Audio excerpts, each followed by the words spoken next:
حضرت یہ دوبارہ ریپیٹ کیجیے گا بات, یہ سمجھنے والی بات ہے. جو مادی لذت ہے اس کی انتہا, اس کی ایک حد ہے. بالکل. جب اس حد کو پہنچ جاتی ہے وہ لذت, وہ باعث ندامت اور باعث تکلیف بن جاتی ہے. لیکن روحانیت کی لذت ایسی ہے, جتنا جتنا آپ اس میں بڑھتے چلے جاؤ گے یہ لذت اور بڑھتی چلی جائے گی. میں یہ آپ کی بات بالکل یہ 100% میں اگری کرتا ہوں. لیکن پتہ ہے دیکھیں, میں اسپیسیفکلی مکہ اور مدینہ کی بات نہیں کر رہا, اس سرزمین کی بات کر رہا ہوں جہاں پہ مکہ اور مدینہ موجود ہے. اور وہاں سے میرے خیال سے کوئی 300 کلومیٹر کے فاصلے پر یہ سارا کچھ ہو رہا ہے. آپ نے غالباً وہ ویڈیوز اور وہ پکچرز نہیں دیکھی ہیں جو کچھ وہاں پہ ہوا ہے. اور مکے میں حال ہی میں ایک ہیلووین نائٹ ہوتی ہے. اس میں ہوتا یہ ہے کہ آپ وہ شیطان کی پیروی کے لیے وہ ہیلووین نائٹ منائی جاتی ہے. اس میں آپ الگ الگ لباس پہن کے تو ڈراؤنی شکلیں بنا کے آپ شیطانی کارٹونز بن کے آپ سڑکوں پہ نکلتے ہیں. تو یہ اس طرح سے یہ چیزیں وہاں پہ ہوئی ہیں. وہ پتہ یہ مسئلہ یہ نہیں ہے کہ ہم مسلمانوں کو اس چیز سے کوئی ڈر یا خوف ہے کہ ہمارے مکہ اور مدینہ پہ نعوذ باللہ کوئی اس طرح کی آفت آ سکتی ہے. بات یہ ہے کہ جو ینگسٹرز ہیں, خاص طور سے پوری دنیا میں جو مسلمان جوان ہیں وہ, اور جو مسلمان نہیں ہیں, مذاق بن رہا ہے تھوڑا سا. آپ تھوڑا سا میری بات کو دیکھیں, غلط مت لے کے جائیں. میں جو بات کر رہا ہوں, میں کنسرن ہوں ان ینگسٹرز کے لیے جو مسلمان ہیں یا جو مسلمان ہونا چاہتے ہیں. بیکاز یورپ میں اس وقت جس ریشو سے لڑکے اور لڑکیاں مسلمان ہو رہے ہیں, الحمدللہ وہ ایک کمال ریشو تھا لاسٹ ایئر تک. بالکل درست. ٹھیک ہے, وہ بہت وہاں پہ اتنی عورتیں مسلمان ہوئی ہیں. کہاں پہ؟ سویڈن کی اگر میں بات کرتا ہوں, ڈنمارک کی بات کرتا ہوں, وہاں کیا سین ہے؟ آپ خودکشی کرنا چاہتے ہیں, آپ لکھ کے دے دیں کہ آپ اپنی مرضی سے کر رہے ہیں, آپ خودکشی کر لیں, حرام ہے. ہم نے اس پہ کل بات کی, ٹھیک ہے, لیکن آپ وہاں لکھ کے دے دیں کہ میں خودکشی کرنا چاہتا ہوں. اور آپ یقین کریں یہ 3-4 ممالک ہیں, جیسے ناروے ہے, سویڈن ہے, ڈنمارک ہے, فن لینڈ ہے, یہاں پہ انسانیت کو اتنا خیال کیا جاتا ہے. اگر آپ ایسے گھوم رہے ہوں گے نا, کوئی آپ کو پلٹ کے نہیں دیکھے گا کہ آپ نے داڑھی کیوں رکھی ہوئی ہے, آپ نے جنا کیپ کیوں لگائی ہوئی ہے, آپ نے اس طرح کا ماما کیوں پہنا ہوا ہے, آپ کا یہ حلیہ. نو, کسی کی کوئی پرواہ نہیں ہے. آپ جیسے مرضی گھوم رہے ہیں. حالانکہ باقی اور یورپ کے ممالک ہیں یا اور دوسرے بڑے بڑے ممالک ہیں جہاں پہ اگر اس طرح سے کوئی گھوم رہا ہو تو باقاعدہ لوگ نوٹس کرتے ہیں کہ یار یہ یوں ایسے کیوں گھوم رہا ہے. یہاں پہ بہت سارے بچے جو ہیں وہ مسلمان ہو رہے ہیں, اور ہم یہ چاہتے ہیں کہ لوگ اسلام کی طرف آئیں. میں اس وجہ سے یہ تھوڑا سا جو کنسرن ہے وہ یہ ہے کہ ان بچوں کے ذہنوں پہ, ان ینگسٹرز کے ذہنوں پہ کیا اثر پڑے گا. میں یہ آپ سب کی طرف میرا یہ سوال ہے, یہ بڑا امپورٹنٹ. معذرت مجھے بریک لینا ہے, میں بریک سے واپس آتا ہوں. انمول نیکی کا ایک چھوٹا سا سیگمنٹ ہے, اس کے بعد ہم واپس آتے ہیں اس ٹاپک پہ اور اس کو سم اپ کرتے ہیں. سو چھوٹا سا ایک بریک سے واپس آتے ہیں.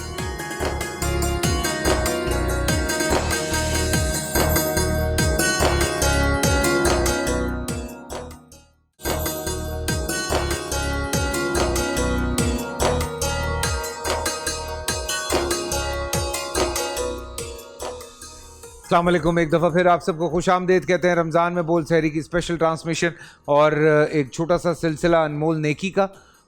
اس میں آج ہمارے ساتھ یہاں پہ سارم برنی صاحب موجود ہیں اور ہماری ایک بہن موجود ہیں. ان کی طرف جانے سے پہلے آئی ایم ویری تھینکفل کہ ہمارے ساتھ یہاں پہ مفتی شہریار داؤد صاحب موجود ہیں. آپ کو ہم خوش آمدید کہتے ہیں sir. Thank you so much for coming. آپ آئے یہاں پہ, بہت شکریہ. بالکل آپ سے بھی بات ہوگی, لیکن جو آج یہاں پہ ہماری بہن موجود ہیں ماشاءاللہ سے, ویسے تو 4 بچے ہیں جی, غربت سے تنگ آ کے ایک بچہ انہوں نے اپنی نند کو دے دیا کہ وہ اس کو پال پوس کے بڑا کرے. بیکاز جو چھوٹا ان کا یہ بیٹا ہے جس کا نام فہد ہے, اسپیشل چائلڈ ہے یہ، اس کی ٹریٹمنٹ چل رہی ہے، اور میں شاید کل بھی آپ لوگوں کو بتا رہا تھا کہ ان لوگوں کے لیے جو دوائیاں، دودھ اور جو ٹریٹمنٹ ہوتی ہے وہ ذرا اسپیشل ہوتی ہے، اور وہ پر ڈے ٹھیک ٹھاک اس میں پیسے لگتے ہیں. تو سارم برنی ٹرسٹ اس حوالے سے بہت کام کر رہا ہے، لیکن ان کے اس نیک مقصد کو پورا کرنے میں جو سب سے زیادہ ضروری چیز ہے وہ یہ ہے کہ میں، آپ، ہم سب مل کے قدم سے قدم ملا کے آگے بڑھیں. اور رمضان کے خاص طور سے اگر ہم مہینے کی بات کرتے ہیں تو اس میں ہم سب کی یہ کوشش رہتی ہے کہ زیادہ سے زیادہ نیکیاں سمیٹیں، اور اللہ تعالیٰ ہمیں ایسا موقع دے کہ پورا سال ہم ان لوگوں کو مدد کرتے رہیں، لوگوں کا ساتھ دیتے رہیں. میں سارم بھائی آپ کی طرف بڑھوں، بہن کی طرف، یا مفتی صاحب کی طرف؟ آپ بتائیے. آپ سے شروع کرتا ہوں، پھر آگے چلتے ہیں. فیصل بھائی بس ویسے ہی جیسے پیچھے ایک کیسز آئے تھے، ایسے ہی ایک یہ بھی ہے. بچہ ہے، 4 بچے تھے آپ نے بتایا، ایک صرف غربت کی وجہ سے اپنی نند کو دیا ہے کہ وہ اس کو پال لے. باقی یہ بچے ان میں سے دونوں، یہ پتہ نہیں، ایک کوئی حفظ کر رہے تھے وہ بھی چھوٹ گیا ہے کہ گھر بر چینج کیا ہے، کرائے کے پیسے نہیں، کچھ نہیں، تو بہن کے اب جا کر کے رہ رہے ہیں. ٹھیک ہے. تو وہ بھی چھوٹ گیا ان کا. پھر بچہ بیمار. یہ بچے جس کو کہنا چاہیے صحیح نہیں ہو سکتے، یہ قدرت کی طرف سے کچھ ایسی ان میں بیماریاں ہوتی ہیں جس کو، لیکن بہتر بہت ہو سکتے ہیں. اور جب یہ بہتر ہوتے ہیں تو نہ صرف ان کی زندگی میں آسانی ہوتی ہے بلکہ پیرنٹس یا بھائی بہنوں کی بھی زندگی میں آسانی ہوتی ہے.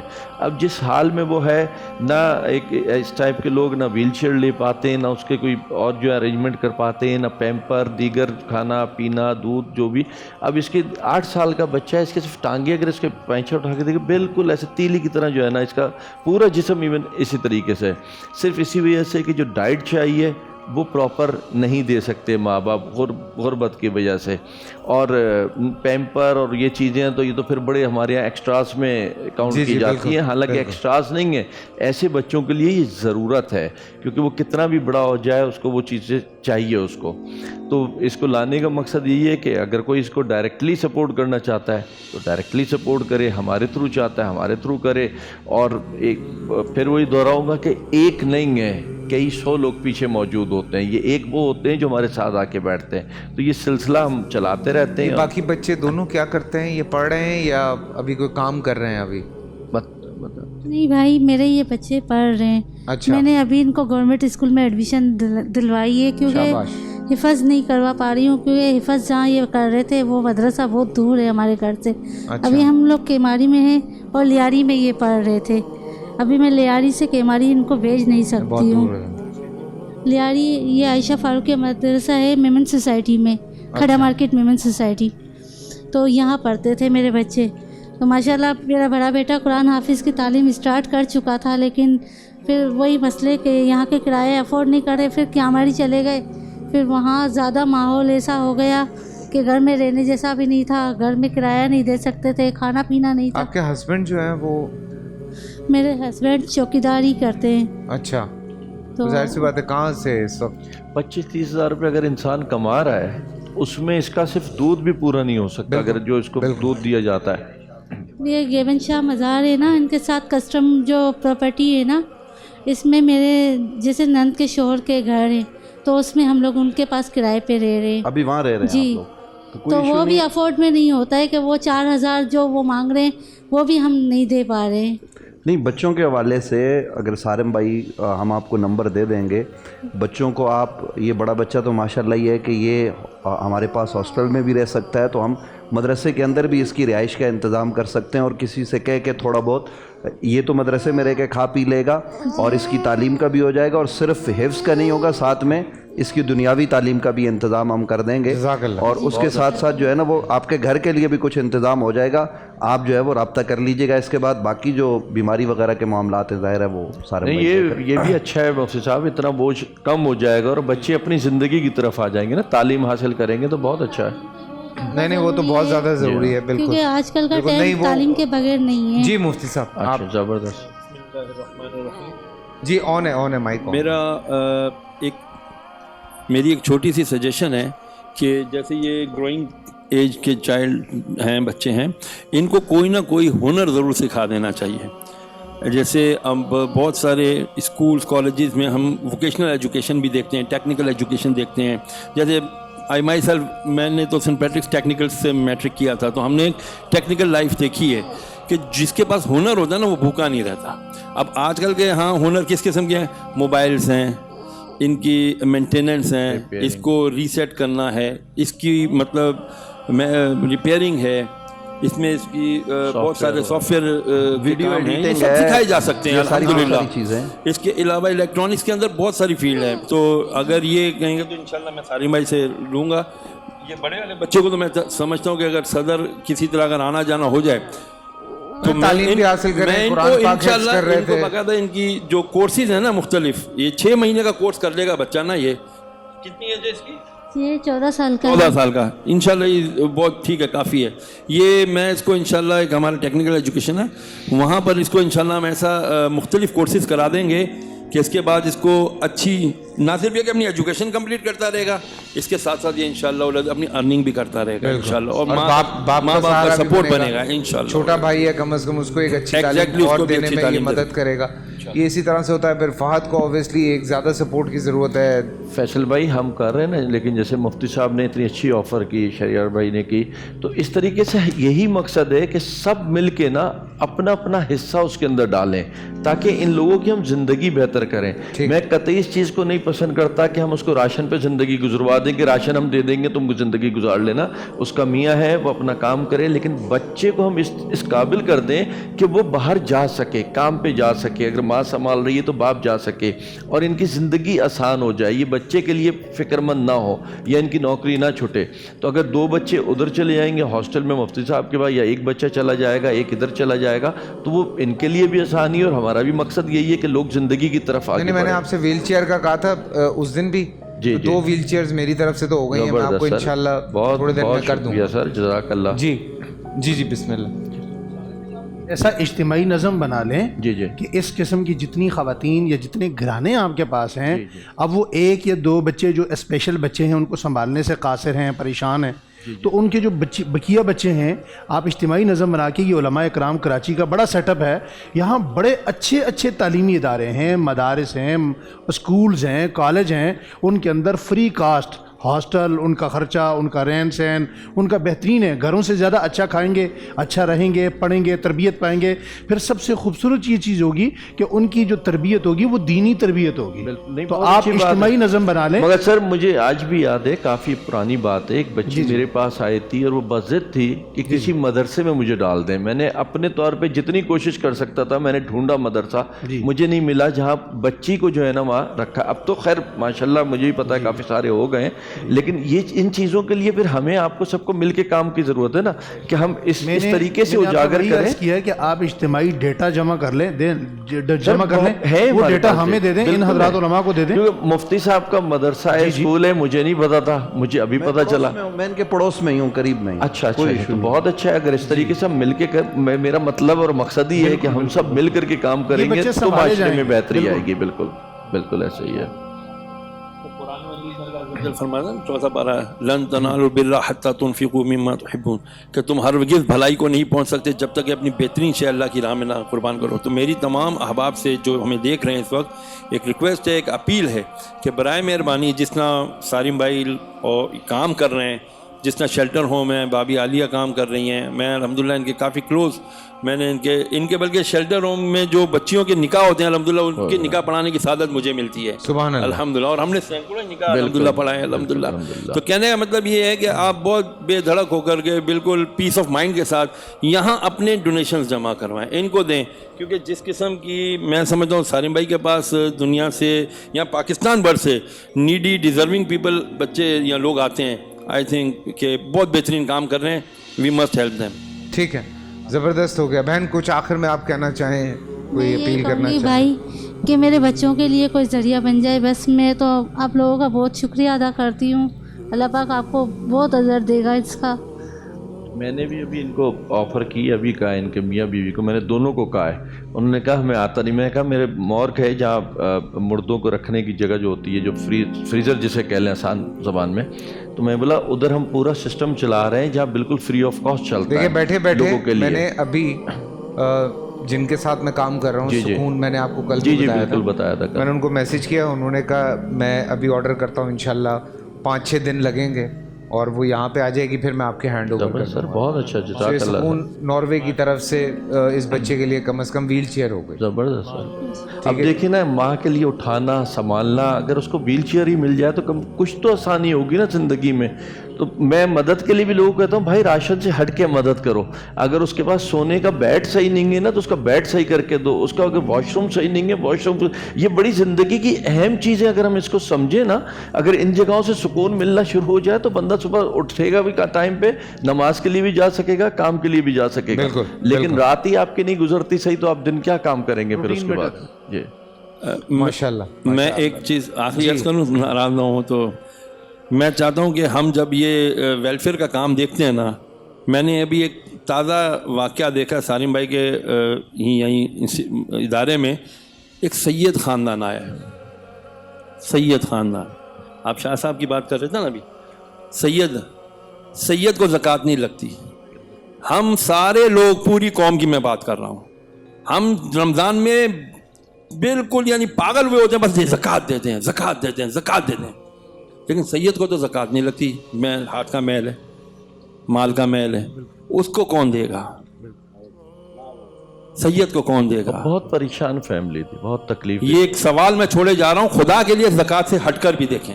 واہ واہ بتائیں. یہ ہم کل وہی شاہ صاحب جو بات کر رہے ہیں. اور فیصل بھائی زکوٰۃ صاحب حیثیت آدمی دیتا ہے نا, تو جب اس کو اللہ نے حیثیت دی ہے تو اپنا امتحان کیوں نہیں سمجھتا کہ میں اس سے ہٹ کے, کیوں یہ تو فرض ہے, کوئی احسان نہیں کر رہا. مدد تب ہے جب زکوٰۃ خیرات سے ہٹ کے آپ لوگوں کے لیے کام کریں. واہ. جی شاہ صاحب اینڈ کریں بات کو. میں اس پہ اعلیٰ حضرت فاضل بریلوی رحمۃ اللہ تعالیٰ نے اسی حوالے سے, سادات کے حوالے سے ایک بات لکھی ہے کہ ہم کیا کریں, یعنی زکوٰۃ تو ان پہ نہیں لگتی, تو وہ فرماتے ہیں کہ جو آپ ہدیہ ان کی خدمت میں پیش کریں تو یہ سمجھیں کہ مالکوں کی چیز تھی, مالکوں کی خدمت میں پیش کر رہے ہیں. تو یعنی ہمیں یہ بہت بڑا پیغام ہے کہ سادات کے حوالے سے ہمیں سوچنا چاہیے. ہم لوگ محرم شریف میں دیگیں پکاتے ہیں, 100 پکا کے خود کھاتے ہیں. کویسچن یہ ہے کہ وہ جو دیگیں خود پکا کے ان کے نام پہ کھا جاتے ہیں آل بیت, اس سے زیادہ خوش ہوں گے یہ سیدہ زہرا پاک کی بیٹی کے سر پہ اگر آپ چادر اڑائیں گے تو سیدہ زہرا زیادہ خوش ہوں گے. یہ آج کا پیغام. تھینک یو سالم بھائی, تھینک یو سو مچ. اور جو ہم سے بن سکتا ہے دیکھیں, آپ کے لیے, دونوں بچوں کے لیے یہاں پہ مدرسے کا بھی انتظام ہو گیا, اس کے لیے ویل چیئر کا بھی ہو گیا, اس کے لیے بھی ووکیشنل ٹریننگ کا بھی ہو گیا. سو جو ہم سے ہو سکتا ہے جی انشاءاللہ ہم کرتے رہیں گے. فی الحال چھوٹا سا بریک سے واپس آتے ہیں. ایک سلسلہ جو ہے وہ رکا تھا بیچ میں, تو میں نے کہا وہیں سے پھر اس کو جوڑتے ہیں. کہیں مت جائیے, دیکھتے رہیے رمضان میں وہ.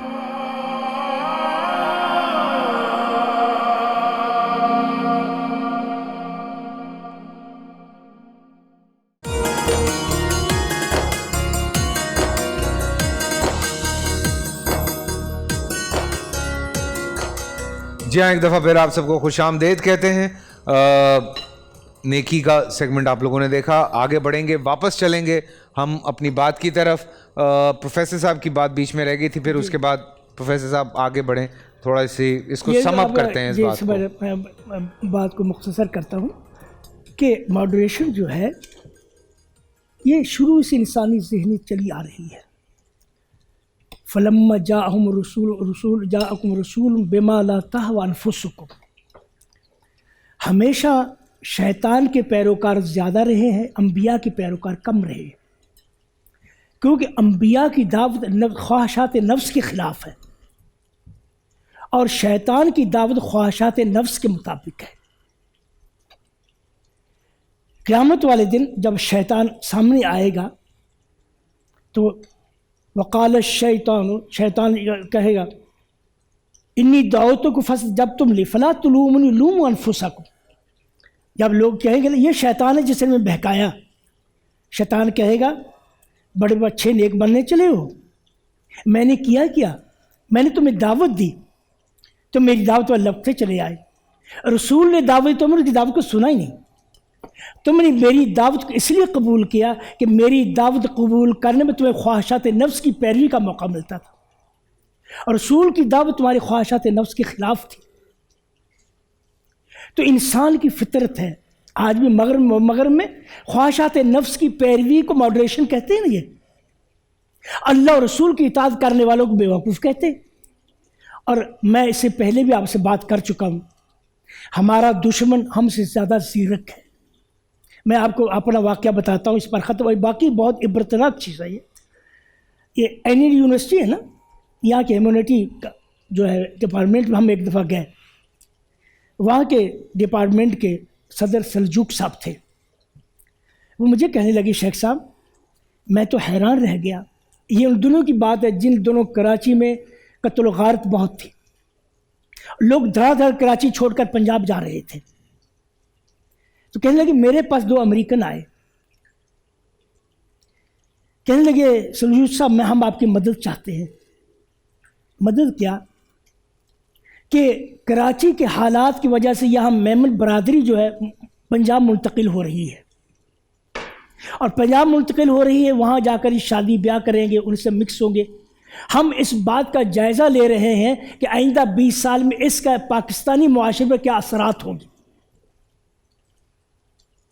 آپ اندازہ کر سکتے ہیں کہ ان کی پلاننگ کا. ہم کہاں وہ کہاں ہیں. مفتی صاحب اینڈ کرتے ہیں، بس میں چاہ رہا ہوں کہ ایک ایک بات سب کی آ جائے، تو اس کو ذرا تھوڑا ریپ اپ کرتے ہیں اس بات کو آج. اعوذ باللہ من الشیطان الرجیم، بسم اللہ الرحمن الرحیم. یا ایھا الذین آمنوا اتقوا اللہ وقولوا قولا سدیدا یصلح لکم اعمالکم ویغفر لکم ذنوبکم ومن یطع اللہ ورسولہ فقد فاز فوزا عظیما. قرآن مجید نے ہمیں واضح طور پر حکم دیا ہے کہ ایمان والو کھری پکی اور سچی بات کرو. دوسری جگہ ارشاد باری تعالیٰ ہے کہ کھری اور سچی بات کرو چاہے وہ تمہارے اپنوں کے ہی خلاف کیوں نہ ہو. واہ. تو بات اصل یہ ہے، کل غالباً امین شہیدی صاحب نے شام کے سیگمنٹ میں ایک بات کہی تھی کہ ہمارے ہاں ہم اس کھلے ہمیں جو ماحول ملا ہوا ہے دین کا، دین کے حوالے سے بات کرنے کا، اس کے باوجود ہمارے اوپر یہ اسلام کا رنگ نظر کیوں نہیں آتا؟ اس کی وجہ یہ ہے کہ کہیں نہ کہیں ہمارے اندر کچھ نہ کچھ ہم سمجھیں کہ خرابی ہے. اور جیسے انہوں نے یہ بات کہی تھی کہ ہم ان پرابلمز میں کھڑے ہو گئے ہیں کہ اگر ایران کا مسئلہ ہے تو بعض کمیونٹی اس لیے کھل کے بات نہیں کرتی کہ یار کہیں ہمارے مسلب کے اوپر انگلی نہ آ جائے. اگر سعودیہ کا مسئلہ ہے تو پھر ایک خاص کمیونٹی، اگر کسی اور ملک کا آ جائے تو بھائی ہم پوچھنا چاہتے ہیں کہ آپ کے فیور دینے کے لیے یا آپ کے جو آئیڈیلز ہیں وہ حکمران ہیں یا وہ سرزمین عرب ہے؟ واہ.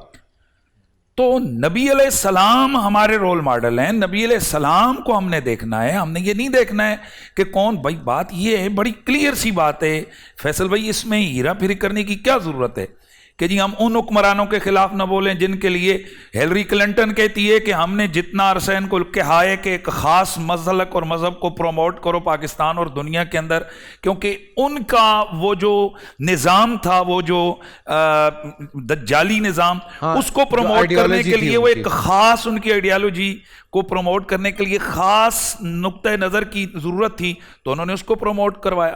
اب وہی لوگ اسی طرح، یہ رپورٹ ہیں ان کے جنہوں نے، آپ پڑھیں ذرا، جب سعودیہ جناب یہ ان کو حکومت ملی تھی تو اس وقت انہوں نے لکھ کے کیا دیا تھا، ذرا پڑھیے جو معاہدہ ہے، پھر ہم باتیں کرتے ہیں.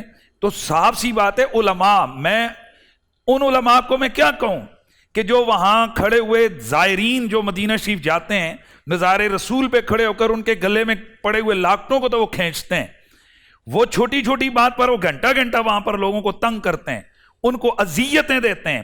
حرم شریف کے اندر کے جہاں چونٹی کو بھی آپ جو ہے نا نہیں مار سکتے، کسی کو آپ نہیں ستا سکتے، وہاں پر انہیں دہشت اور وحشت کا سلسلہ بنایا ہوا ہے. لیکن وہی علماء، وہ رتے رومالوں والے، سرخ رومالوں والے، ان کی جرت نہیں ہے کہ وہ بولیں ذرا اس بے حیائی کے خلاف. یہ جو کچھ آپ نے دیکھا، ہم نے دیکھا، یہودیزم کو پروموٹ کیا گیا، بے حیائی کو پروموٹ کیا گیا، بولیں وہ. یہ تو اور زیادہ سخت بات ہے کہ بادشاہ ان علماء کے ساتھ ماہانہ میٹنگ کرتا ہے تو وہ گنگے، وہ اس کے باوجود یہ کچھ ہو رہا ہے جو کچھ ہم لوگ دیکھ رہے ہیں. تو ہم پہلے سے یہ بات کہہ رہے ہیں کہ ہمارا مقصود نہ کسی شخصیت کو ٹارگٹ کرنا ہے، نہ کسی حکومت کو ٹارگٹ کرنا ہے. ہم تو یہ کہہ رہے ہیں کہ اس سرزمین کے ساتھ ہمارے ایمانی جذبات وابستہ ہیں. ایک رقص ہو رہا ہو سڑک کے اوپر، ڈانس ہو رہا ہو سڑک کے اوپر، بے حیائی ہو رہا ہو سڑک کے اوپر، یہ بھی غلط ہے، مسلمان ملک میں نہیں ہونی چاہیے. لیکن وہی بے حیائی اگر مسجد میں ہو رہی ہو، اللہ اکبر، تو وہاں سارے چیخ پڑیں گے. اور میں بڑی زبردست بات ایک دفعہ ایک بندے نے کی تھی. ہمارے ایک دوست ہیں